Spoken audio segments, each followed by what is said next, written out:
Vamos a seguir dándole continuidad a este programa establecido en el 67º Congreso Nacional. Y ahora vamos a dar inicio a un conversatorio titulado Proyecto de Reforma Fiscal, Equidad, Progresividad para MIPYMES más competitivas. La bienvenida una vez más es para el señor Jairo Pulesio Franco, quien será la persona moderadora de este conversatorio, y a quien invitamos a, por favor, ir pasando al escenario. Jairo Pulesio Franco es doctor en Fundamentos de Análisis Económicos y es especialista en Hacienda Pública. Cuenta con más de 15 años de experiencia en temas de crecimiento y aceleración empresarial. Actualmente es presidente ejecutivo del grupo Legalite SAS y presidente de la Junta Nacional de ACOPI. También extendemos una calurosa bienvenida a nuestros panelistas expertos, el señor Jorge Spitia Zamora, del Centro de Pensamientos Políticos Fiscales de la Universidad Nacional, que nos dialogará inicialmente sobre el actual proyecto de reforma fiscal y su incidencia en las MIPYMES. Jorge es ingeniero electricista de la Escuela Colombiana de Ingeniería, economista de la Universidad Nacional de Colombia, especialista en teoría de políticas económicas de la Universidad Nacional y cuenta con un máster en Hacienda Pública de la Universidad de Barcelona, también en políticas públicas de la Universidad Pompeu Fabra.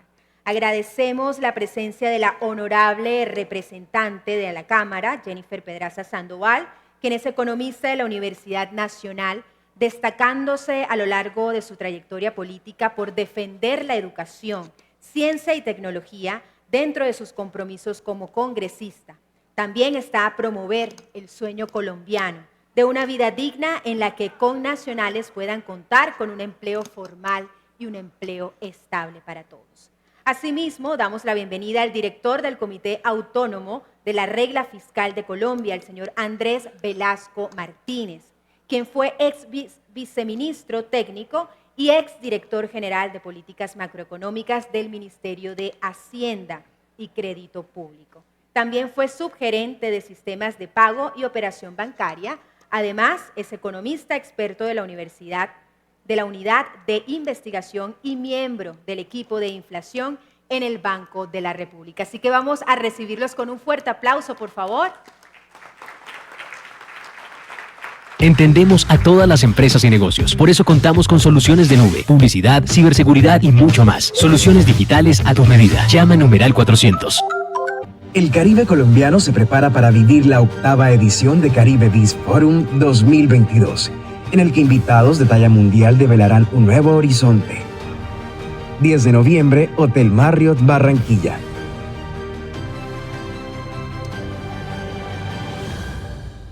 ¿Por qué las tarjetas corporativas son tan complicadas? Clara es la plataforma de control de gastos más sencilla de usar para tu empresa.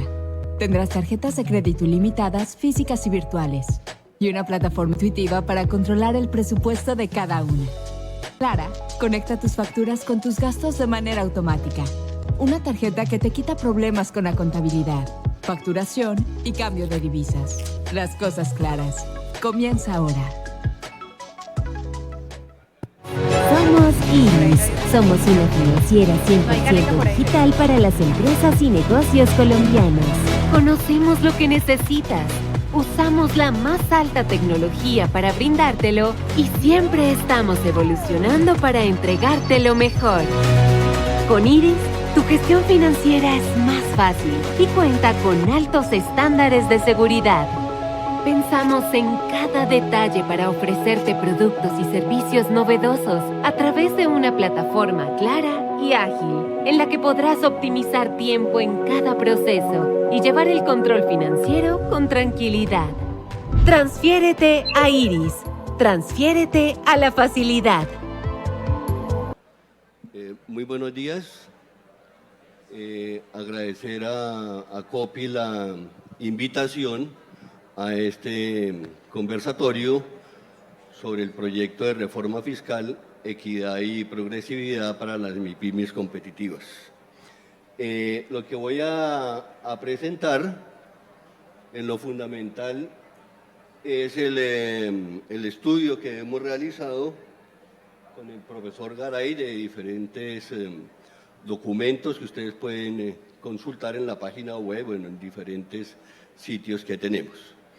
Un elemento que quiero destacar es que en el marco del denominado Consenso de Washington, que parece estar soportado en dos teoremas de la teoría económica.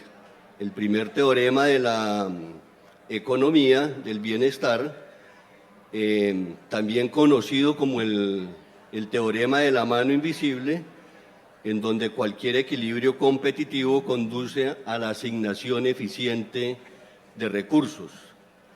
La idea principal aquí es que los mercados son los que llevan al óptimo paretiano. Y el mercado competitivo es una herramienta fundamental para alcanzar una asignación eficiente de los recursos. Y el segundo teorema lo que señala es que la distribución del ingreso queda por fuera del mecanismo de mercado. Es decir, la equidad es un objetivo público, mientras que la eficiencia es resultado del mercado competitivo. Estos elementos van a ser centrales en la discusión que se va a plantear, porque con base en estos dos teoremas se señala que lo único que puede ser óptimo es el mercado, y para que sea óptimo el mercado no deben de existir tarifas tributarias diferenciales. ¿Sí? Este es el marco conceptual por el cual no se han podido realizar tarifas diferenciales en el campo tributario. Voy a hablar muy a grosso modo acerca de la situación de las personas naturales, señalando dos elementos importantes. Uno, de los 22 millones de ocupados que tenemos en el país, el 46% ganan menos de un salario mínimo legal vigente. 46%. El 4% gana un salario mínimo, ¿sí? Y el 35% gana entre 1 y 2 salarios mínimos. Esto es importante tenerlo presente. De los que ganan menos de 2 salarios mínimos, el 60% son hombres y el 40% son mujeres. Y de los que ganan menos de 2 salarios mínimos, el 32% dicen considerarse campesinos. En este escenario, entonces, lo que vemos es que hay una cierta precarización del mercado laboral. El 53% dice tener un contrato laboral y el otro 47% dice no tener contrato laboral. De los 11.500.000 con contrato laboral, el 37% tiene contrato verbal y el 63% tiene un contrato escrito. Esto lleva un poco a que en Colombia el sistema fiscal colombiano no sea redistributivo. Aquí estamos viendo el coeficiente de Gini para diferentes países antes y después de impuestos. En el extremo derecho está Colombia, y miren los otros países cómo el coeficiente de Gini se encuentra en un nivel elevado y después de impuestos y transferencias se reduce de manera sustancial. Esta gráfica es para el año 2020 con base en las declaraciones de renta de los cerca de 4 millones de declarantes de personas naturales. ¿Sí? O sea, estas son las declaraciones de renta que están en la administración tributaria. ¿Y qué observamos? Aquí están los ingresos laborales, en el azul, en la parte baja, después vienen los ingresos de pensiones, después los ingresos de capital, después los ingresos no laborales y los ingresos ocasionales. Obsérvese, esta curva es de los ingresos más bajos a los ingresos más altos. En los ingresos bajos y medios de las declaraciones de renta, el ingreso laboral es supremamente importante, ¿sí? Y en la parte de los ingresos superiores, observamos que se reduce de manera sustancial los ingresos laborales y pasan a ser fundamentales los ingresos no laborales. Pero no solamente eso, sino miremos los niveles. Los niveles aquí son supremamente importantes. El 1% de las personas con mayores ingresos, perdón, el 0.1% de las personas con mayores ingresos, que son cerca de 3.900, 4.000 personas, ¿sí? Del total del ingreso bruto del país, ellos concentran el 9% y tienen un ingreso bruto en millones de pesos de cerca de 11.000 millones de pesos al año, es decir, un ingreso cercano a los 892 millones de pesos mensuales. Ese es el ingreso del 0.1%. El 1% tiene un ingreso mensual bruto de 200 millones de pesos mensuales. El 5% tiene un ingreso de 73 millones de pesos mensuales. Y el 50% de estos declarantes tienen un ingreso de 1 millón de pesos mensuales. En este ámbito uno esperaría que hubiese una reforma tributaria en donde las tarifas fueran mucho más fuertes entre el 1% y para el 0.1%, y no sobre el 50% aquellos que tienen menos de 1 millón de pesos. Pero aquí hay una diferencia que es importante. Son diferentes los ingresos laborales, son diferentes los ingresos no laborales, y me voy a centrar ahí en esa parte. El ingreso laboral del 0.1% más rico del país es de 103 millones de pesos mensuales. Y el ingreso no laboral del 0.1% más rico es de 788 millones de pesos mensuales. Entonces, uno debería estar pensando ahí, con base en estos datos que son las declaraciones de renta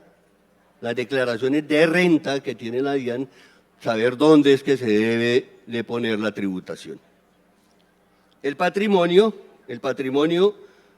observamos que el 0.1% tiene el 7% del patrimonio de las personas naturales, el 1% tiene el 21% del patrimonio, mientras que el 10% tiene el 51% del patrimonio.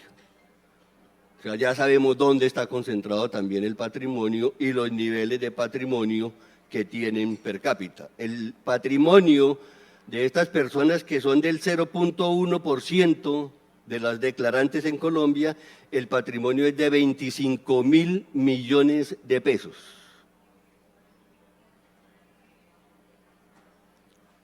Aquí están los niveles de concentración de cada uno de estos ingresos, pero lo más importante aquí ver es la diferencia que hay entre la tarifa efectiva y la tarifa nominal, ¿sí? Aquí está en la parte de abajo, en la parte de la línea azul, está la tarifa nominal, y en la parte baja está la tarifa efectiva.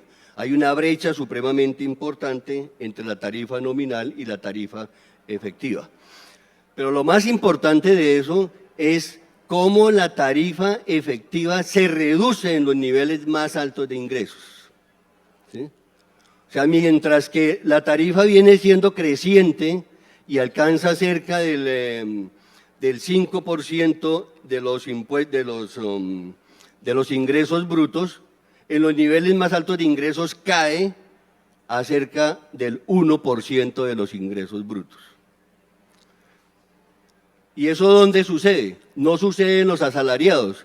La tarifa de los asalariados siempre es creciente, la tarifa efectiva de los asalariados, mientras que la tarifa efectiva de los ingresos no laborales es donde cae. Y ya vimos los niveles de ingresos que tiene. Me disculpan por haber hecho esa introducción en personas naturales, pero lo central aquí va a ser la discusión sobre las personas jurídicas.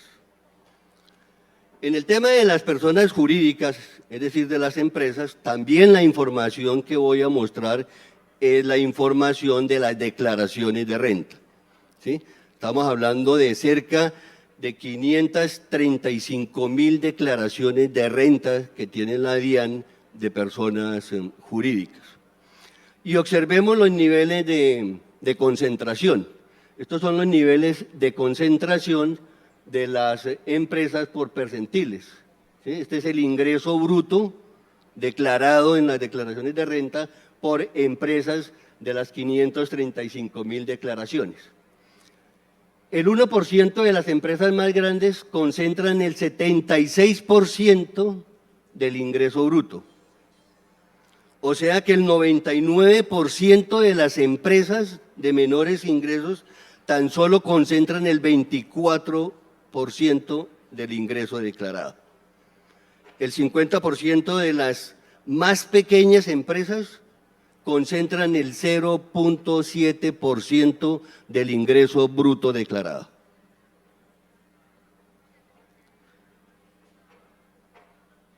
El ingreso bruto por empresa en el 2020 fue de 534.981 pesos por empresa. Perdón, fue de 4.300 millones de pesos, el de todas las empresas.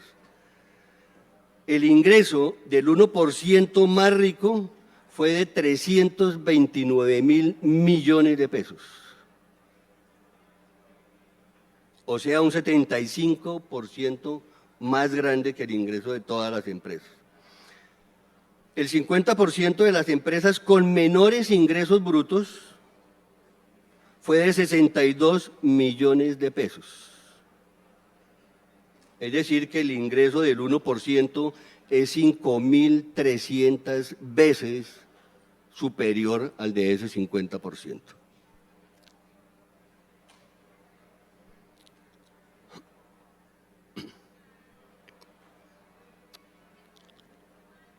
Este es el patrimonio, los niveles de concentración del patrimonio bruto y del patrimonio líquido, ¿sí?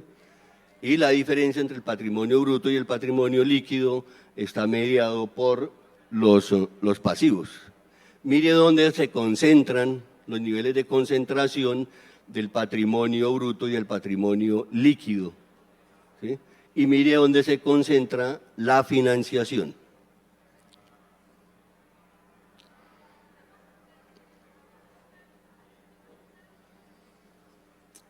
El 1% de las empresas concentra el 79% del patrimonio bruto. Lo mismo sucede en el patrimonio líquido, más o menos, en ese sentido.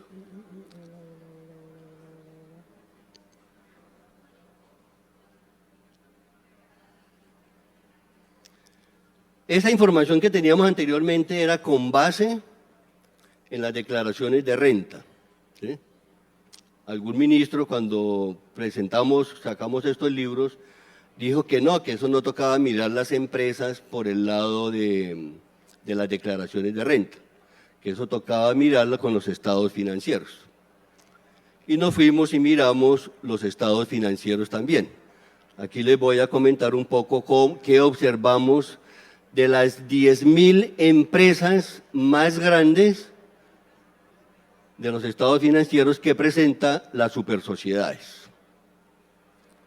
De las 10.000 empresas más grandes, por ingresos operacionales, 166 son pymes, es decir, el 17%.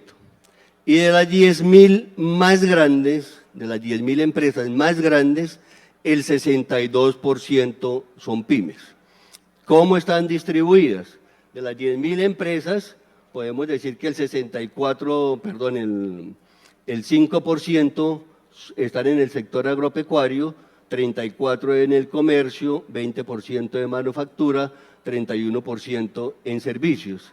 Y de las 10.000 en las pymes, el 5% están en el sector agropecuario, 42% en el comercio, 10% en construcción, 20% en manufactura, 2% en el minero, 21% en la parte de servicios. Eso en cuanto a la distribución de estas. Esta es lo que observa también es la distribución a nivel regional. Esta presentación se la vamos a dejar para que vean cómo es y la importancia que tiene en cada una de las regiones. Por ejemplo, en el caso de Bogotá, cerca de 4.000 empresas son del total de empresas, un porcentaje importante están en Bogotá y son pymes. Y ahí están el resto del territorio nacional. Esto me lleva a una discusión y es la importancia que tienen los gobiernos locales para hacer alianzas con las pequeñas y medianas empresas, por la fortaleza que tienen en la parte de generación de empleos. Entonces yo creo que ese es un elemento que hay necesidad de fortalecer. ¿Qué datos encontramos? De las 10.000 empresas, encontramos que el total de ingresos operacionales es cerca de 1.300 billones de pesos, un 30% más que en el año 2020 en pesos corrientes. Las 10 empresas más grandes concentran el 15% de ese ingreso, las 100 empresas más grandes el 28% de los ingresos operacionales y las 1.000 más grandes el 69%. Las empresas de menores ingresos concentran tan solo el 1% de ese total de ingresos y por eso se habla de un coeficiente de Gini en el sector empresarial de esas 10.000 empresas cercano al 0.72 el Gini. En patrimonio es exactamente, se observa la misma situación de los niveles de concentración.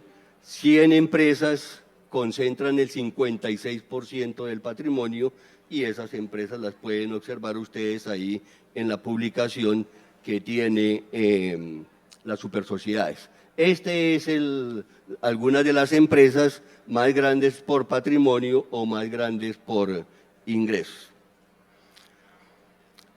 Colombia tiene una de las tarifas nominales más altas del mundo, ¿sí? Ya podemos decir que tenemos la tarifa nominal más alta del mundo. Este era el gráfico que había publicado la OCDE antes de la última reforma tributaria. Ya tenemos la tarifa nominal en el 35%. Ya tenemos una tarifa muy alta, 38% para el sector financiero. Nosotros creemos que esa tarifa es importante reducirla por varias razones. Aquí tenemos diferentes definiciones de ganancias que utilizan las supersociedades. ¿Por qué estas definiciones las presentamos? Porque hay una discusión de cómo calcular la tarifa efectiva de tributación de las empresas. Entonces hay una ganancia bruta, que son los ingresos de actividades menos los costos de ventas. Hay unas ganancias por actividades de operación, es la misma anterior, pero introduciéndole otros ingresos y gastos de ventas y gastos de administración. Y hay otra definición que es la anterior, introduciendo los ingresos financieros, quitándole los costos financieros y agregando como ingresos la participación en otro tipo de actividades. Y hay una tarifa efectiva que se calcula con base en los ingresos brutos. Y aquí voy a llamar la atención sobre lo siguiente. Cuando uno mira análisis del gobierno, utiliza determinado tipo de indicadores para las pequeñas y medianas empresas y utiliza otro tipo de indicadores para las grandes empresas. ¿Por qué? ¿Cuál es la razón? En la ponencia para primer debate de la anterior reforma tributaria, el indicador que utilizó el gobierno nacional para calcular la tarifa efectiva de tributación de un minimercado, de una tienda de comercio, de una empresa de consultoría, de un restaurante, fue el impuesto a cargo dividido los ingresos brutos. La pregunta que nos hicimos nosotros fue, ¿por qué no utilizamos este mismo indicador para el resto de sectores y para el resto de declarantes? Y lo hicimos y miren las tarifas efectivas que resultaron. Un minimercado tiene una tarifa efectiva del 7.2%, mientras que el sector financiero, la tarifa es del 1.57%. Y ahí pueden ver las otras tarifas. Por eso es que en la propuesta que nosotros hicimos, aquí está la tarifa efectiva de tributación frente a la tarifa nominal de tributación, y miren la brecha que hay tan grande, y donde la brecha no es en los rangos bajos de ingresos, sino en los rangos altos de ingresos. Las grandes empresas tienen una tarifa cercana al 1% de sus ingresos brutos, mientras que las pequeñas y medianas empresas la tienen cercana al 20 al 25% de los ingresos brutos. ¿Por qué en una reforma como esta no se puede discutir de aumentemos la tarifa efectiva de tributación de las empresas y reduzcamos la tarifa nominal? ¿Por qué no reducimos la tarifa efectiva del 35 al 30%? O incluso al 25%, pero bajo una condición: la tarifa efectiva de tributación de todas las empresas no puede ser menor al 3% de sus ingresos brutos.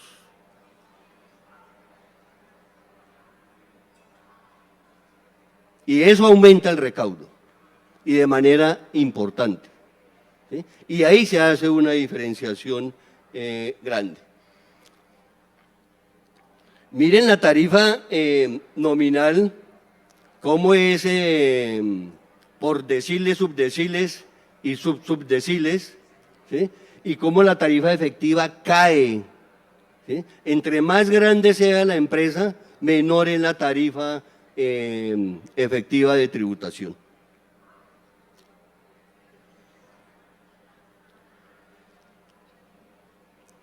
Esto ya es un poco más de la concentración del ingreso y del patrimonio en las empresas, y aquí quiero entrar a una discusión que es importante para las pymes. Esta información fue con base en las supersociedades para cerca de 2.000 empresas de pymes que están en la contabilidad separados. ¿Qué es lo que se observa con esta información de las supersociedades? La importancia que tiene en estas empresas pymes separados en el componente de participación en las ganancias, pérdidas de subsidiarias asociadas. O sea, lo que reciben las pequeñas y medianas empresas por parte de participaciones en otras entidades es lo que los lleva a obtener ganancias en muchas de las empresas. Mientras que en el caso de las pymes individuales, lo que se observa es que muchas de las empresas obtienen ganancias gracias a los créditos que tienen del sistema financiero, ¿sí? Entonces, es importante eso para señalar la importancia que tiene el financiamiento en el comportamiento de las empresas. Muchas gracias.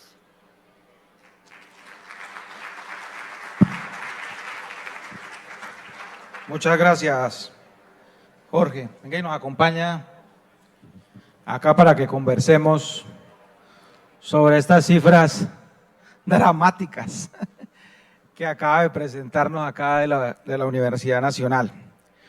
Voy a darle la palabra a Andrés Velasco y a la honorable representante, la doctora Jennifer Pedraza.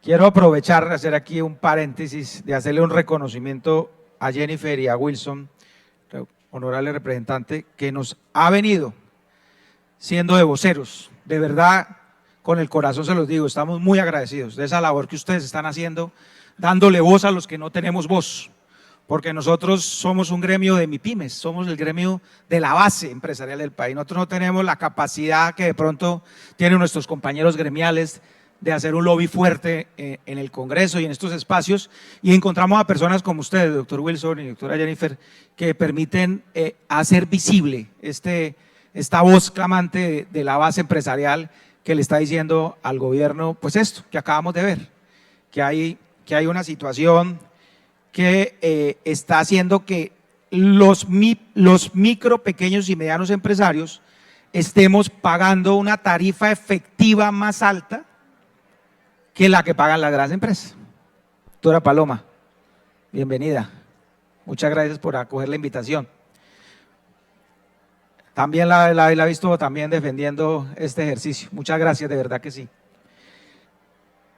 Entonces, no es justo que a pesar de todos los estudios que nos está presentando aquí la Universidad Nacional, el que ha presentado el Banco Interamericano de Desarrollo, que demuestra que después de la pandemia generó un proceso de regresividad, que hay una alta desigualdad empresarial, inclusive un mismo estudio que hizo el Ministerio de Hacienda, Andrés, que dice que las pequeñas pagan una tarifa efectiva del 31 y las grandes pagan el 23. El presidente Petro en campaña nos dijo que nos iba a ayudar con este tema de la tarifa diferencial MIPYME, que no es simplemente una solicitud vacía, sino que tiene un contexto, tiene una estructura, un estudio que nos permite entender que no somos iguales. Por eso yo quiero hoy que nos cuente Andrés, que nos cuente Jennifer, que nos cuente Jorge, por qué no ha sido posible que en las últimas reformas tributarias no hayamos podido meter un régimen diferencial en Colombia, donde nos den tratamiento diferencial a las MIPYMES. Y si ustedes creen que en esta sí va a ser la vencida o nos va a tocar esperar a la próxima reforma tributaria. Los escuchamos. Muchas gracias.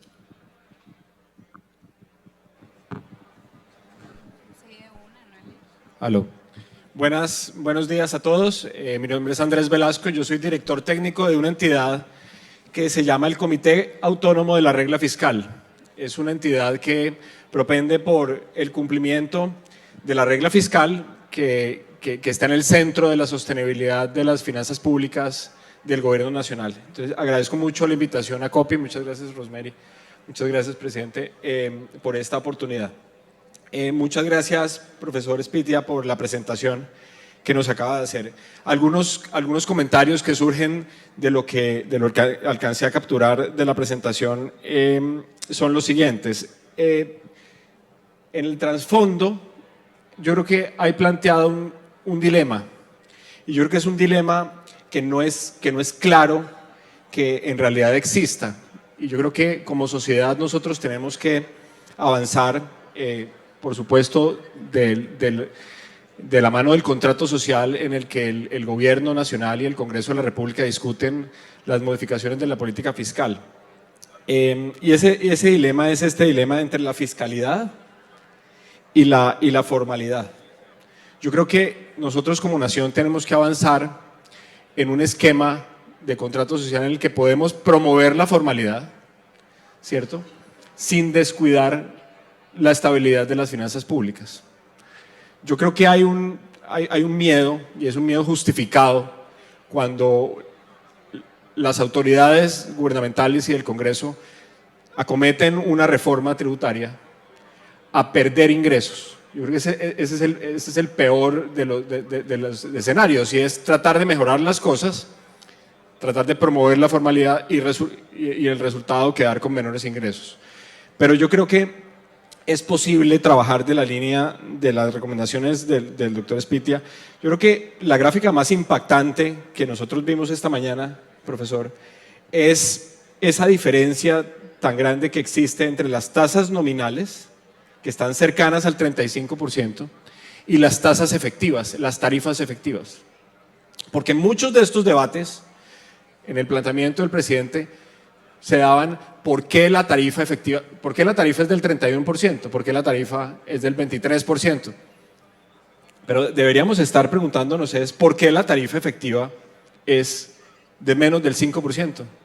Que el gráfico se caía y claro, empezaba en el 25%, pero se caía muy rápidamente y la mayor parte de los mililes, o eran centiles en ese, de los mililes pagaban una tarifa efectiva que es relativamente muy baja y tiene que ver con este debate de la heterogeneidad horizontal, de las exenciones en el tratamiento de los diferentes sectores productivos. Yo creo que ese es uno de las cosas que yo saco de la presentación del profesor Espitia. Me parece que es muy interesante meterle diente a ese tema. Sobre el tema de la redistribución del ingreso, yo creo que yo me salgo un poco de mi fuero como autoridad de la regla fiscal.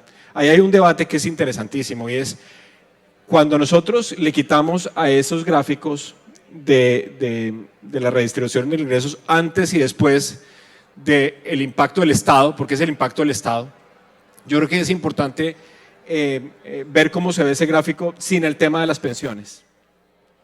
Ese es un tema que enrarece, digamos, esa estadística en la medida en que muy probablemente tenemos una desigualdad muy fuerte en pensiones, tenemos unas transferencias muy grandes hacia las partes altas de la distribución y no seguramente hacia las partes más bajas. Por último,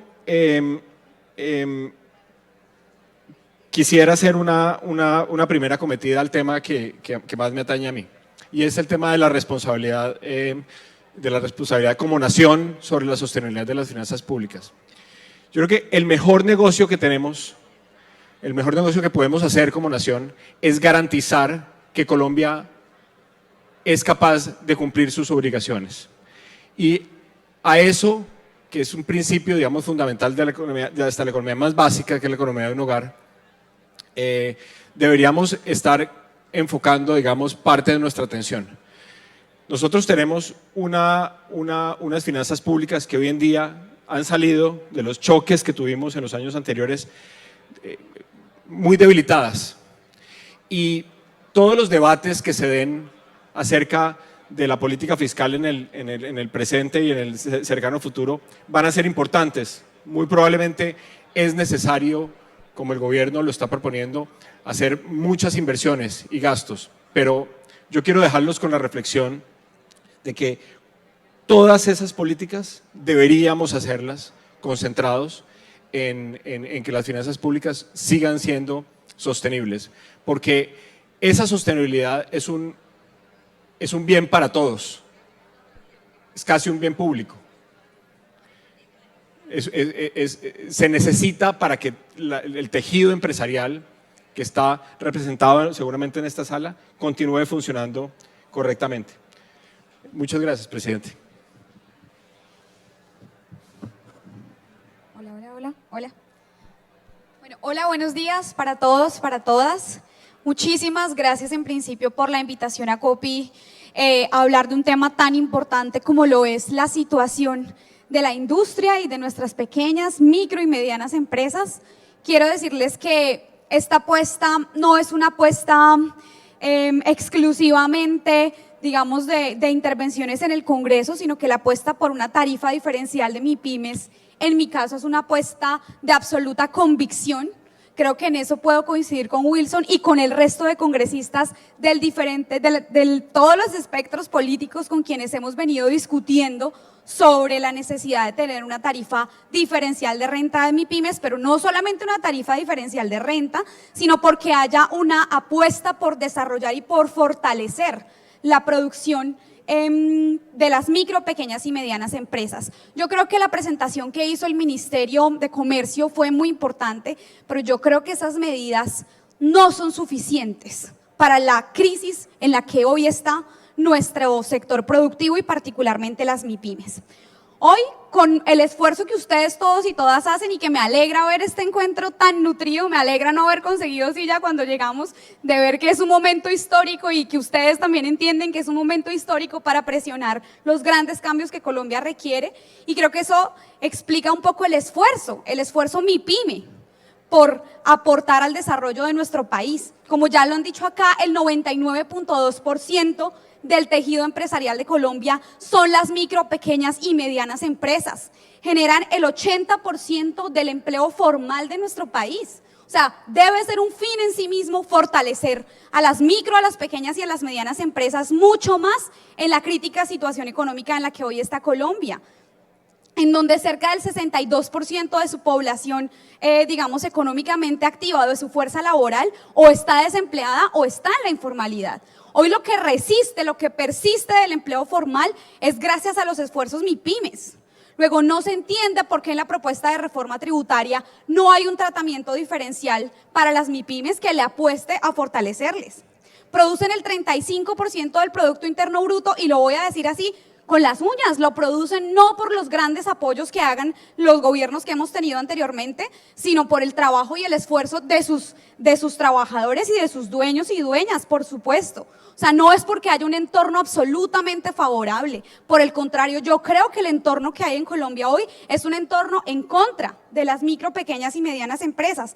¿Por qué lo digo? De alguna manera se señaló acá al principio, tenemos unos costos de servicios públicos excesivamente altos. Es uno de los principales determinantes del costo país para la producción en Colombia. Ni siquiera un servicio de energía estable y además de los más costosos de la región. Yo saqué aquí un dato, somos el segundo país de Latinoamérica en el precio del kilovatio hora. Estados Unidos la tuvo súper clara para desarrollarse económicamente. Una de sus principales apuestas fue energía barata. No, en Colombia ese es uno de los principales determinantes del costo país. 2, ni siquiera hay vías e infraestructuras en buenas condiciones y los peajes son excesivamente costosos. 3, el marco de competencia es absolutamente desleal si Colombia insiste en seguir firmando tratados de libre comercio que no le permiten hacer lo que hicieron los países desarrollados para llegar a donde hoy están. Eso es como amarrarle las manos al Estado colombiano para que no pueda intervenir a favor de su industria nacional. ¿Por qué le prohíben a los países como nosotros hacer lo que hicieron los países desarrollados para llegar a donde hoy están? O sea, eso es un trato absolutamente tramposo que va a terminar, como ya lo ha venido haciendo, desindustrializando a nuestro país. Y por último, una política tributaria muy regresiva que, les digo de una vez, no se corrige con esta reforma tributaria que ha presentado el gobierno nacional ni con la primera ponencia. En la primera ponencia, les soy muy franca, muchos de los gremios se movieron, el sector financiero ahí se movió un montón, el sector de hidrocarburos se movió un montón para no ser de los que más contribuyen, y lamentablemente el sector MIPYME no fue un sector que el gobierno nacional escuchara, por lo menos en la primera ponencia, y por eso hoy tenemos que convocar a un gran sector amplio de congresistas y de legisladores, independientemente del partido del que hagan parte, para que nos pongamos de acuerdo en una propuesta de tarifa diferencial MIPYME y tengamos la posibilidad de ganarla en plenaria, porque no está incluida en la primera ponencia.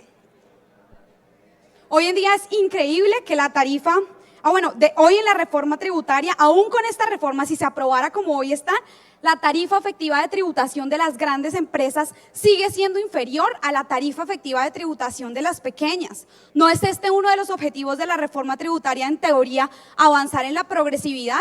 Y la progresividad no es solamente entre las personas naturales, sino también debe ser un criterio que aplique para las empresas. Ya nos lo acabó de demostrar el profesor Espitia, cómo hay un gran nivel de desigualdad en las empresas y en el sector productivo. No podemos no solamente grabar por igual, porque es que no se graba por igual, así la ley diga que en teoría se graba por igual a las grandes que a las pequeñas, micro y medianas, en la práctica pagan mucho más las pequeñas, las medianas y las micro. Es algo que no tiene nada de sentido, sobre todo si el gobierno, como hizo en campaña, prometió una apuesta importante por el desarrollo productivo e industrial de nuestro país. Yo creo que hay que insistir en esa propuesta de tarifa diferencial de tributación. Sobre el sistema tributario que acabó de, una discusión que acabó de plantear el profesor Espitia. Sí creo que hay un avance importante en la reforma tributaria en enfoques de impuestos progresivos, pero ese avance se debilita en la primera ponencia y por eso necesitamos incidir. No puede seguir siendo que le descargan los impuestos a los sectores de la ciudadanía que no tienen gremios establecidos con absoluta influencia política, y quienes sí tienen incidencia política pues ajustan la reforma tributaria para que no tengan que poner. O sea, me parece a mí que deberíamos hacer un acuerdo nacional en el que todo el mundo contribuya tecnología y especialmente quienes más tienen, porque de lo contrario no va a haber garantía de financiación de gasto público. No vamos a entrar en ese debate en este momento, pero ustedes saben que en los países desarrollados también la inversión vía gasto público en ciencia, en tecnología y en transformación tecnológica es muy importante para el desarrollo de las empresas. Entonces, a mi parecer, hoy creo que esa tarea no puede dar más espera, no puede dar más espera. Nosotros estamos convocando y de paso le extiendo la invitación a la senadora Paloma y al senador Wilson Arias el próximo viernes a todas y todos los congresistas. Y si ustedes conocen congresistas, mándenle un correo, un WhatsApp, díganle, este viernes va a haber una reunión para coordinar una propuesta unificada de tarifa diferencial del impuesto a la renta. No podemos llegar cada uno y cada una con su propuesta aparte, sino que tenemos que llegar unificados porque lamentablemente el Ministerio de Hacienda ha señalado que no está de acuerdo con esta propuesta. Insisten en que es una excusa para la evasión de impuestos. Yo creo que ese nunca ha sido el criterio a través del cual legisla, nunca ha sido la mala fe el criterio para ponerle sobretasas que después le van a quitar, por ejemplo, al sector financiero. Ahí sí no aplica nunca el criterio de la mala fe, pero cuando vamos a hablar de los impuestos para el sector industrial y para las MIPYMES, sí es el primer argumento que saca el Ministerio de Hacienda. Yo tengo que decirles que me aparto de esa posición que ha señalado el Ministerio de Hacienda, pero la única forma que yo veo de que podamos proponer eso es que nuestro sector, pues yo no soy microempresaria, no tengo ninguna empresa, pero digo nuestro porque creo que es una apuesta estratégica de desarrollo del país, es que hagamos una incidencia clara en el Congreso de la República y también presionemos al gobierno nacional porque se comprometieron a eso en campaña y creo que lo mínimo debería ser que cumplieran las promesas que hicieron. Hoy, ¿qué propuestas hay? Hay una propuesta de establecer el 20%, o sea, establecer como 3 renglones a partir de las empresas que tengan una renta líquida inferior a 1.000 millones de pesos, superior el segundo renglón a 1.000 millones de pesos y el tercero superior a 5.000 millones de pesos. Eso es absolutamente discutible. Hay otras propuestas que se han planteado sobre el nivel de utilidades de las empresas. Si ustedes ven, esto ya es ir al detalle y estoy segura de que ahí el profesor Espitia nos podría orientar de una manera muy detallada para que podamos sacar la mejor propuesta, pero el punto central es estar de acuerdo en la necesidad de una tarifa de renta diferencial para las MIPYMES y eso por el lado tributario, pero sepan que de aquí en adelante en el presupuesto general de la Nación, yo me pregunto cómo es posible que crezca el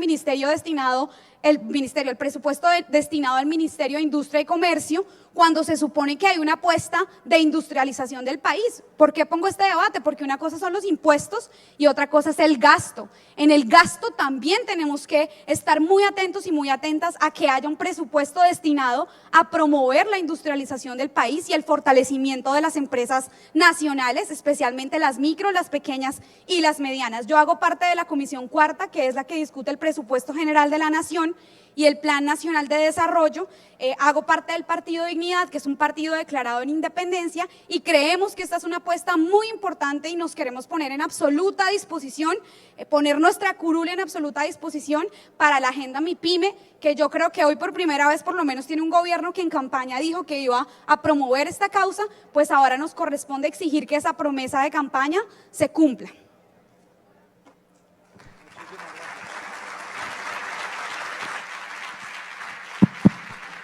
Muchísimas gracias, Jennifer. Me encanta la pasión y el amor que le pone a esto. Y sí, así no tenga empresa, las MIPYMES somos las familias, somos la base empresarial del país. Es ese vecino, es el de la tienda, es el del vendedor de perros, el vendedor de hamburguesas, el que vende la ropa, el que hace el transporte, el que lleva la comida, el que la trae. Todos ellos somos nosotros. No, ya ahorita le doy la palabra. Tranquila, Jennifer. A pesar de todo esto que acaba de decir Jennifer, y ese informe ese estudio que nos presenta el profesor Espitia, profesor, ¿por qué no ha sido posible que las políticas públicas que se diseñan en este país tengan ese enfoque diferencial? Si, digamos, hay suficientes estudios, suficiente base científica que demuestra que definitivamente hay una gran diferenciación. La doctora Rosemary, a veces yo la veo y me angustio porque la veo luchando sola como contra un establecimiento que a veces no logra entender.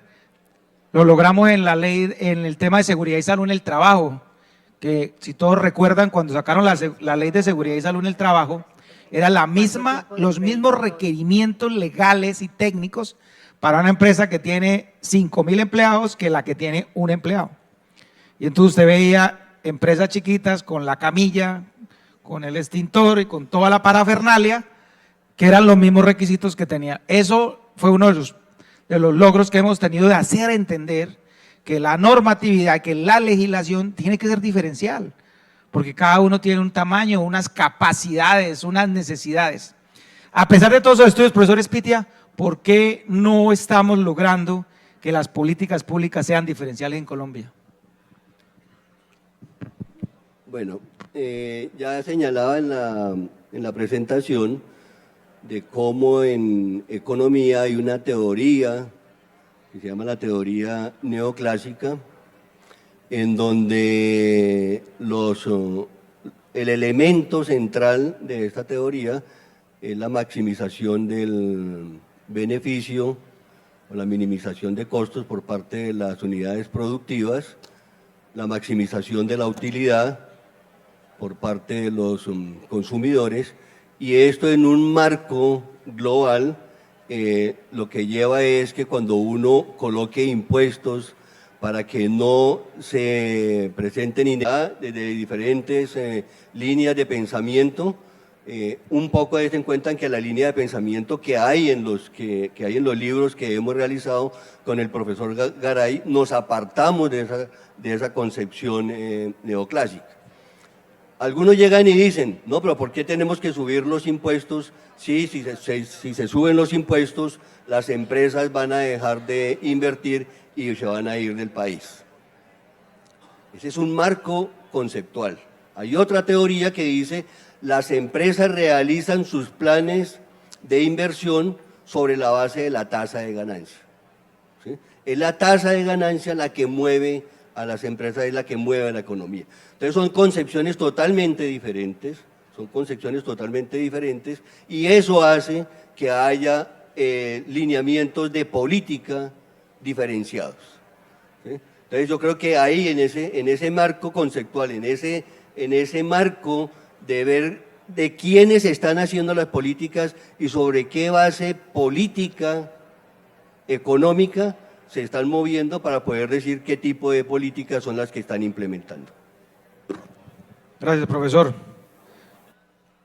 Bueno, Jennifer, que está ahí preparada ya, díganos quiénes ganan y quiénes pierden en este proyecto de ley que acaba de pasar su primer trámite, y que esperamos, senadores, y que nos acompañen en esa reunión que está convocando la doctora Jennifer para que hagamos una gran coalición en pro de la gran masa de empresarios de este país. 96% de los MIPYMES tienen la esperanza de que los congresistas de Colombia puedan hacer valer la voz en ese proyecto de ley que pasa a plenaria. Doctora Jennifer, ¿vamos a lograrlo o no? Bueno, uno de los argumentos que yo he planteado es que en el mundo hoy hay más de 22 países que ya tienen algún tipo de diferenciación en su tasa de tributación de renta para las pequeñas y medianas empresas y microempresas también, por supuesto. Eso quiere decir que no es una tarea imposible, incluso acá en América Latina ya hay diferentes grados de distinción en el impuesto de renta diferencial, así que tenemos una oportunidad importante. Un dato que no dije, pero que me parece muy clave, que se me pasó en la intervención anterior, y es que Colombia es el tercer país del mundo con mayor tasa de interés para las pequeñas, medianas y microempresas. Eso es una dificultad tremenda. Ahorita que hablaban de la inversión en sostenibilidad, en digitalización, todo eso es absolutamente costoso, sobre todo porque no presenta utilidades en el corto plazo. Y solamente se puede hacer en la práctica hoy a través del endeudamiento de las micro, pequeñas y medianas empresas. ¿Y cómo lo garantizamos? Con la crisis económica en la que estamos hoy y a unas tasas de interés tan altas como las que hoy recaen sobre las micro, pequeñas y medianas empresas. Ese entorno es muy importante tenerlo en cuenta para justificar aún más, porque creo que una tarifa diferencial es clave. Ya en torno a la reforma tributaria, yo la verdad les quiero confesar que estaba muy contenta con la propuesta inicial que había presentado el gobierno. Había muchas cosas que me parecían críticas, pero creo que insistir en el impuesto al patrimonio, hacerlo permanente, creo que insistir en eliminar desigualdades en el impuesto de renta a personas naturales me parecía un avance importante. Creía y creo todavía que se pueden hacer más progresivos esos impuestos, como lo decía el profesor Espitia. ¿Por qué el énfasis está en el 50% más rico y por qué no lo enfocamos quizá un poco más en el 10%, en el 1%? Porque la sociedad colombiana realmente es una sociedad muy empobrecida. El hecho de que un hogar con ingresos de 4 millones de pesos ya se ubique en el 7º decil es como realmente es muy difícil que nosotros podamos seguir descargando el peso tributario sobre los deciles de abajo y que no nos enfoquemos en el más alto decil. Yo creo que había muchos ajustes en ese sentido y tenía la expectativa de que la primera ponencia de reforma tributaria incluso hiciera la propuesta del gobierno mucho más progresiva. Sin embargo, pues con lo que me encontré, porque yo no hago parte de las comisiones terceras, con lo que me encontré lamentablemente fue con lo contrario. De hecho, se establece temporalidad de nuevo para el impuesto de patrimonio, se hace un ajuste que lo hace más progresivo, pero digamos que no es permanente en el tiempo. Creo que el aporte del sector financiero sigue siendo un aporte muy limitado, dado que es el sector que más ha crecido en los últimos años y como todas y todos sabemos, con utilidades superiores a los 13 billones de pesos, con B de bastante billete, el que se está ganando este sector. Y realmente no es un sector intensivo, digamos, ni que genere encadenamientos clave. A mi parecer sigue siendo hoy un sector que podría contribuir mucho más, así que yo tenía unas expectativas, lo confieso, mucho mayores en esta propuesta de reforma tributaria. Quiero alertarles sobre un impuesto adicional que se incluye en esta primera ponencia y es un impuesto, una sobretasa a las hidroeléctricas. Creo que eso es una cosa muy crítica, uno, porque es una de las principales fuentes de energía eléctrica de nuestro país, porque es una fuente limpia de producción, y tres, porque se va a descargar en los costos de energía que hoy tenemos que pagar los usuarios y también, por supuesto, los empresarios. No tiene sentido que un gobierno que dijo que le apostaba a la transición energética decida aumentarle los impuestos a la producción de energía a través de las hidroeléctricas. Eso me parece clave. También creo que pierden las MIPYMES porque, insisto, de aprobarse la reforma tributaria como está hoy, siguen pagando más. Según los mismos cálculos del Ministerio de Hacienda, estos son los cálculos de Hacienda, no de Espitia y Garay, sino del Ministerio de Hacienda, siguen pagando más las empresas más pequeñas que las empresas grandes a la hora de revisar la tasa efectiva de tributación. Creo que esto es algo que aún podemos ajustar. También tengo una preocupación, les soy muy franca, sobre el impacto que la reforma tributaria pueda tener sobre Ecopetrol. Eso me preocupa mucho. Recientemente Ecopetrol envió una carta al Congreso de la República, digamos, llamando la atención sobre la posibilidad de tener un trato diferencial. Aquí insisto, esto no es una cosa de arenga, en serio no es una cosa de arenga. Cuando hablamos de la necesidad de revisar los tratados de libre comercio y de renegociarlos, señalamos que hay unos elementos que puede que no hayan quedado bien negociados y que no le estén permitiendo a Colombia desarrollarse. Uno de esos ejemplos es que Colombia no puede tener un trato diferencial en términos impositivos, en el caso de Ecopetrol, del resto del sector de hidrocarburos. O sea, a nosotros nos interesa, por ejemplo, la transición energética. Los países que han avanzado en la transición energética es porque han financiado a través de sus empresas públicas el riesgo que implica la transición energética. Hoy, digamos, caerle fuertemente a Ecopetrol, yo creo que puede afectar la posibilidad de hacer la transición energética y creo que debemos abogar por un tratamiento diferencial, porque es que Ecopetrol es la empresa del Estado colombiano y es una empresa que no debe regirse bajo los mismos criterios del resto de las firmas porque tiene un interés mucho más nacional, como en este caso debe ser la transición energética, a mi parecer. ¿Qué otro elemento me parece clave? Tengo la preocupación del impuesto al carbono, que también les afecta a ustedes. O sea, yo tengo varias preocupaciones, pero solo elegí las que creo que tienen que ver con el sector MIPYME, y es el hecho de que aumente la tarifa del impuesto de carbono en un 34% aproximadamente. Esto es muy difícil por dos argumentos. El primero es porque no es sencillo abandonar las fuentes que hoy son gravadas con el impuesto al carbono. No es como que yo diga, hoy no, me quiero cambiar de carro, entonces voy a ir a comprar un carro eléctrico mañana, porque no existe infraestructura en el país suficiente para garantizar que hoy incluso las personas que quieren apostarle y que estamos convencidas de la necesidad de disminuir las emisiones de dióxido de carbono y de gases de efecto invernadero, podamos hacer fácilmente la sustitución de la fuente de energía. Eso quiere decir que es un mercado muy rígido. Eso en la práctica va a hacer que la gente pague el impuesto al carbono, no porque no quiera pasarse a otras fuentes de energía, sino porque no hay infraestructura suficiente. Y súmenle a eso que el gobierno decidió pues soltar los precios de los combustibles, como ustedes ya lo saben, y especialmente de la gasolina, y a partir del 2023 del ACPM, eso va a impactar los costos de producción, los costos de los alimentos, y si le sumamos a eso incrementar en un 34% la tarifa del impuesto al carbono, creo que es una medida que va a afectar fuertemente los alimentos y la producción de las empresas. Creo que esos elementos yo los plantearía sobre todo porque creo que aún está en discusión esa reforma.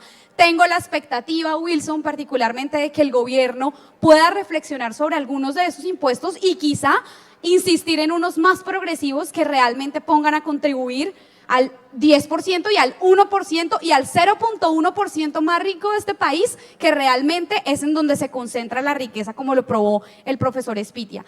Yo me tengo que retirar, discúlpenme por favor, pero tengo un vuelo en este momento porque vamos a inaugurar, de paso hago la cuña, la Comisión de Juventud, una comisión accidental en el Congreso de la República, que es una comisión que pretende abordar todos los temas de la juventud, educación, empleo, arte, cultura. No puede ser que hayamos estado marchando los últimos 4 años y que no haya una atención específica del Congreso para este sector poblacional. Pues yo presenté la proposición y por ende pues me toca inaugurarla, pero pues aquí va a ser parte de mi UTL de este Congreso durante toda la sesión y estaremos pues muy atentos y muy atentas a todas las conclusiones que de aquí salgan, ¿vale? Gracias. Gracias, Jennifer. Bueno, y para terminar, Andrés, usted tiene hoy la grata representación del gobierno en esta mesa. Ya tuvimos a la academia, Congreso, gobierno. A ver, usted sí, que maneja las cifras, de la regla fiscal y entiendo que hay un relajamiento por temas de pandemia en tema de regla fiscal, y lo escuché hablar que no debemos afectar la sostenibilidad. ¿Considera usted que es posible lograr esta diferenciación por sector empresarial sin que afectemos la regla fiscal y sin que afectemos la sostenibilidad del país? Porque los empresarios, así seamos pequeños, estamos convencidos de que obviamente debe haber una garantía de la sostenibilidad del Estado social de derecho que tenemos, pero obviamente siendo equitativos en eso. ¿Usted qué nos puede contar sobre eso que maneja las cifras? Vale, muchas gracias, Jairo. Primero una precisión. El Comité Autónomo de la Regla Fiscal no hace parte del gobierno. No somos el gobierno. Nosotros somos, una periodista me dio la idea, ustedes son Pepe Grillo, ustedes son el que le habla al oído al gobierno y le dice, mire, hasta aquí.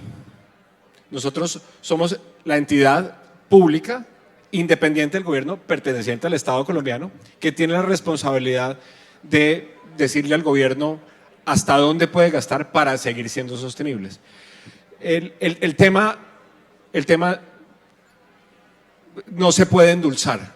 Y yo creo que para que ustedes entiendan la importancia de este tema, yo creo que las personas que más entienden de sostenibilidad fiscal o de sostenibilidad en general son las microempresas, porque nadie tiene más claro que existe una restricción presupuestal como una empresa, como la que describían en el primer panel, en el que a veces uno tiene que, creo que fue el alcalde, a veces uno tiene que ver si paga la luz o paga la prima, etcétera, etcétera. Entonces, la sostenibilidad ustedes lo entienden perfectamente. Entonces, ahora yo les voy a contar en qué estamos, cómo salimos de la pandemia. Salimos de la pandemia con un nivel de deuda pública del 61% del PIB. Esto es deuda neta, esto es después de descontar activos financieros. O sea, el gobierno tiene sus activos, entonces coge el stock de deuda y le descuenta sus activos financieros, y ese es el 61% de lo que los colombianos producimos en un año. Es muy alto. Nosotros nunca habíamos tenido un nivel de deuda tan alto en Colombia. ¿Por qué llegamos a ese nivel de deuda tan alto? En parte por la reacción de la pandemia, es cierto, en parte por la depreciación del peso colombiano, que elevó el valor de la deuda en dólares, en pesos en Colombia. Existen diversas razones, pero al final de cuentas, ese es el nivel de deuda que tenemos hoy en día. Esa es la primera estadística que yo creo que es importante poner sobre la mesa. Ese nivel es muy alto. Según la ley, nosotros necesitamos reducir ese nivel de endeudamiento neto del 61% al 55% del PIB. Esa es la tarea. Y les voy a decir otra cosa antes de darles la segunda estadística. La otra cosa es cómo se reduce el nivel de deuda de una economía, de cualquier economía del mundo. Se reduce de dos formas, y el profesor Spiti aquí me puede ayudar. La primera es cuando el crecimiento es más alto que la tasa de interés. Entonces, hemos tenido un par de años en el que eso ha sucedido. El crecimiento ha sido más alto que la tasa de interés. En el año 2021 pasó, en el año 2022 está pasando. Porque tenemos crecimientos nominales muy altos, en parte por inflación, pero de todas formas en términos reales crecimientos altos. El año pasado 10%, este año muy probablemente cercano al 8%. Entonces, hemos podido reducir la deuda porque hemos tenido una salida de la pandemia acelerada, gracias en parte a las políticas que se generaron en torno a la reacción de la pandemia y en la salida de los últimos 2 años. Eso hay que reconocerlo. Sin embargo, de aquí en adelante nos va a tocar reducir la deuda con la otra herramienta que tenemos y es generando superávits primarios. ¿Qué es el superávit primario? Son los ingresos menos el gasto en funcionamiento menos el gasto en inversión. O sea, ingresos menos el gasto sin tener en cuenta el pago de intereses. Y esos superávits primarios solamente se pueden generar pues, a partir de recaudo, ¿cierto?, de los excedentes financieros de las empresas del sector público y teniendo una mano firme sobre el volante del gasto público. ¿De acuerdo? La segunda estadística que es importante tener en la cabeza en términos de sostenibilidad, y usted lo va a entender perfectamente porque ustedes, como ya lo mencionamos varias veces, pues administran, ¿cierto? Mi papá decía, administran la pobreza. Un empresario siempre está administrando la pobreza. Entonces, la segunda estadística es la siguiente. De cada 10 pesos que recauda el gobierno nacional, estamos pagando 3 pesos en intereses. No en servicio de deuda, no amortización más intereses, no, en intereses. Para ser preciso, porque el ministro Campo me ha pedido que sea preciso, no son 3 pesos completos, son 2,5. El otro medio tenemos que guardarlo, así no lo paguemos, tenemos que guardarlo porque parte de nuestra deuda está siendo más alta, porque parte de nuestra deuda está en unos títulos de renta variable, en UERs, y entonces no nos toca pagarlo, pero nos toca guardarlo porque eventualmente nos va a tocar pagarlo.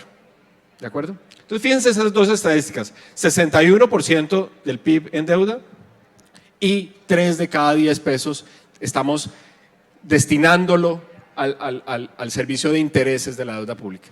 Entonces, el Comité Autónomo de la Regla Fiscal lo que le ha dicho al gobierno es, mire, los programas de gobierno son loables, es un compromiso social, es parte del contrato social. Sin embargo, es muy importante que se programe el gasto estructural a partir de ingresos estructurales. Cuando el gobierno presenta, y el Congreso de la República lo aprueba, el proyecto de presupuesto general de la Nación, presenta un proyecto de presupuesto general de la Nación que cumple con la regla fiscal, cumple con la senda que la ley ha establecido para llegar a ese nivel de deuda del 55%. Este gobierno ya mostró un compromiso con la regla fiscal porque hace ya 3 semanas, el 15 de septiembre, el Congreso de la República aprobó un aumento del techo del presupuesto general de la Nación que quedó en 405 billones de pesos, pero que en las cuentas fiscales cumple con la regla fiscal. Cumple con la regla fiscal porque se adicionaron unos recursos que financian unos gastos y esos recursos que se adicionaron, que son estructurales, financian gastos estructurales. Y esa es la fórmula del éxito en términos de sostenibilidad fiscal, es no programar gastos futuros permanentes a partir de ingresos temporales. ¿De acuerdo? El compromiso del Comité Autónomo de la Regla Fiscal, que es de ustedes, que es de la nación colombiana, es estar pendiente de esas cuentas. Nosotros nos pronunciamos autónomamente de todos estos temas y tenemos un mandato de total divulgación de nuestros conceptos. Estamos invitados a las comisiones del Congreso, estamos invitados a estos tipos de foros para divulgar exactamente qué estamos viendo de forma independiente sobre la sostenibilidad de las finanzas públicas y estaremos en estos foros contándole a la nación qué vimos cuando se perfeccione el proyecto de reforma tributaria y cuando se perfeccione el presupuesto general de la Nación y después la adición presupuestal que tendrá que venir después de la aprobación de la reforma tributaria, el Plan Nacional de Desarrollo, la agenda es de utilidad siempre. Muchísimas gracias, Andrés. Bueno, muchas gracias, profesor Espitia. Le damos la bienvenida a la ministra Gloria Inés. Muchísimas gracias por acompañarnos. Y bueno, pues nada, damos paso a la presentadora para que continuemos con el evento.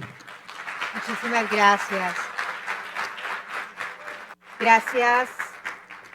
Gracias a nuestros invitados especiales. ¿Sí se escucha bien? Perfecto. Ahora queremos invitarlos, vamos a tener 30 minutos para hacer un pequeño break. Les vamos a agradecer que por favor sean 30 minutos y decirle también a nuestros amigos periodistas que la zona de periodistas la hemos ubicado justamente allí para que por favor no se pasen por esta primera zona donde está la tarima. Muchísimas gracias. Así que ya saben, 30 minutos y regresamos nuevamente con otra conferencia muy interesante para ustedes.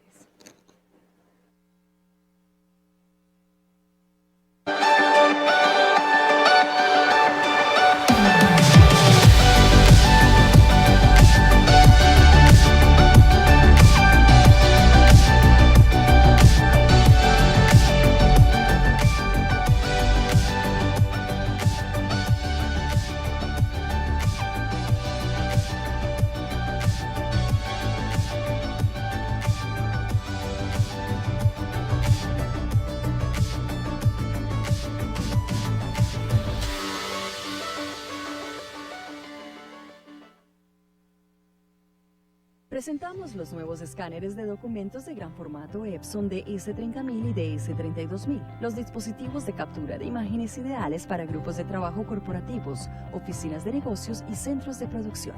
El escáner DS30000 tiene velocidades de escaneo de hasta 70 ppm, mientras el escáner ultra rápido DS32000 tiene velocidades de escaneo horizontal de hasta 90 ppm. Cuentan con una pantalla táctil LCD de 2.7 pulgadas para fácil acceso de trabajos, configuración y mantenimiento. DS30000 y DS32000 trabajan con alimentación de papel de tecnología avanzada, alimentador automático de documentos que soportan hasta 120 páginas e incluye modo lento para hojas delicadas, función de protección de papel, corrección de inclinación y más. Los dos escáneres están diseñados para trabajos de alto volumen. DS30000 cuenta con un ciclo de trabajo diario de hasta 30.000 páginas y DS32000 cuenta con un ciclo de trabajo diario de hasta 40.000 páginas. Escaneo vertical para escanear altos volúmenes o documentos de distintos tamaños en un mismo trabajo. Escaneo horizontal para sobresellados, papeles plegados y hojas delicadas. La pantalla táctil de DS32000 a color puede girarse con solo pulsar un botón para siempre enfrentarse al operador. Luego, fácilmente use la palanca para cambiar de posición de nuevo. Los escáneres cuentan con sensores de imágenes de contacto en color con fuentes de luz LED de color blanco, proporcionando así escaneos de colores vibrantes, incluido texto resaltado y eliminación de sombras que causan un exceso de líneas en las páginas en blanco y negro para un mejor reconocimiento óptico de caracteres. Junto con la protección de doble alimentación y el modo lento, los escáneres también cuentan con la función de protección de papel de Epson para evitar daños por distorsiones extremas así de los originales grabados. DS30000 y DS32000 incluyen controladores Twine y ISIS para una fácil integración con el software existente e incluye el software Epson Document Capture Pro. Cada escáner incluye servicio y soporte con garantía ilimitada de hasta un año. Cuando el escaneo está completo, el modo de almacenamiento hace que el DS32000 se ajuste a su espacio de trabajo. Los escáneres de gran formato DS30000 y DS32000 de Epson son ideales, confiables y robustos para oficinas con altos volúmenes de trabajo. Epson, exceed your vision.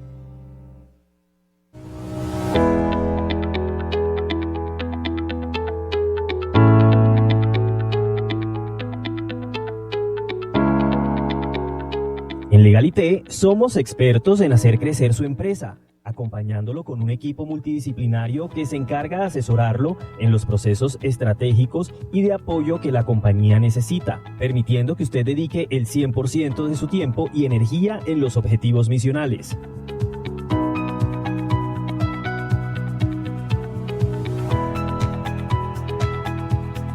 Lo hacemos de la mano de nuestros profesionales, brindando una asesoría integral en los procesos contables, administrativos y jurídicos.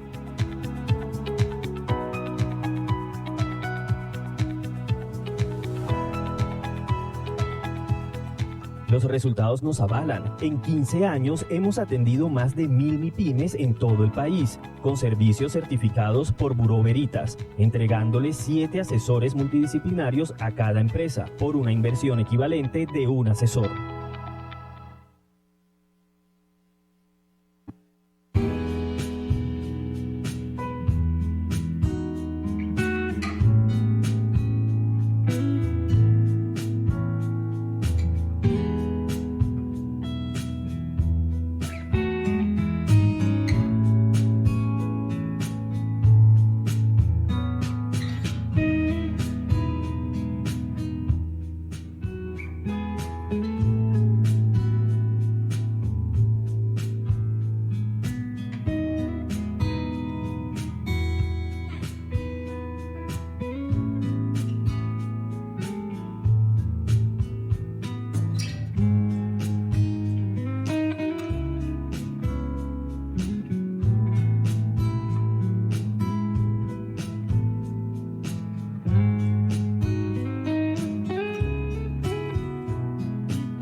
Soy Virna Campanella, la CEO de Contacta. Contacta es una empresa especializada de alto valor agregado, donde integramos la comunicación virtual, digital y presencial para llevar los resultados de nuestros clientes a su público objetivo.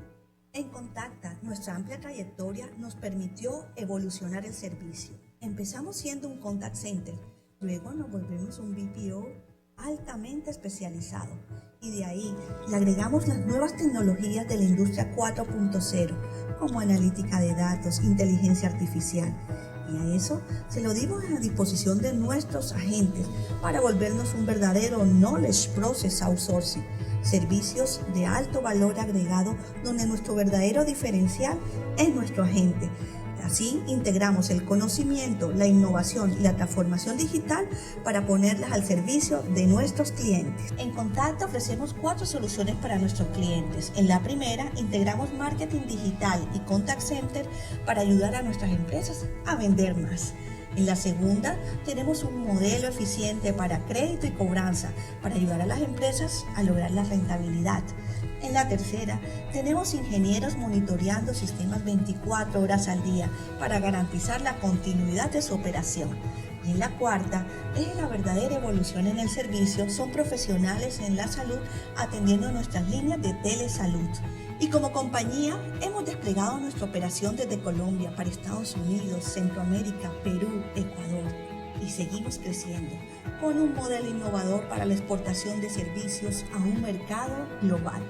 Y es que en Contacta seguimos transformando vidas en cada contacto. ¿Quieres empezar a vender en los principales marketplaces alrededor del mundo? Lab Marketplace es la primera plataforma que a través de tecnología conecta marcas de Latinoamérica con mercados internacionales a través de marketplaces como Amazon, eBay, Walmart.com, Shopify y muchos más. ¿Cómo funciona nuestra tecnología? Crea tus productos en nuestra plataforma y con un clic quedarán publicados en los marketplaces que elijas. Luego, define los precios de venta y ya estarás recibiendo las órdenes de compra de los distintos marketplaces de forma centralizada. Y mientras esto pasa, tus inventarios se mantienen actualizados en todo momento. Y para gestionar todo, visualiza tu performance en nuestro dashboard. ¿Cómo nos diferenciamos? No somos únicamente un centralizador, también integramos a otros actores necesarios para que tus productos puedan llegar a los marketplaces internacionales. Empresas de logística cross-border, centros de fulfillment, pasarelas de pagos internacionales. ¿Estás preparado para salir a conquistar el mundo con tus productos? Te ofrecemos distintos planes según tus necesidades. Contáctanos y te acompañaremos con nuestro equipo de expertos en marketplaces globales.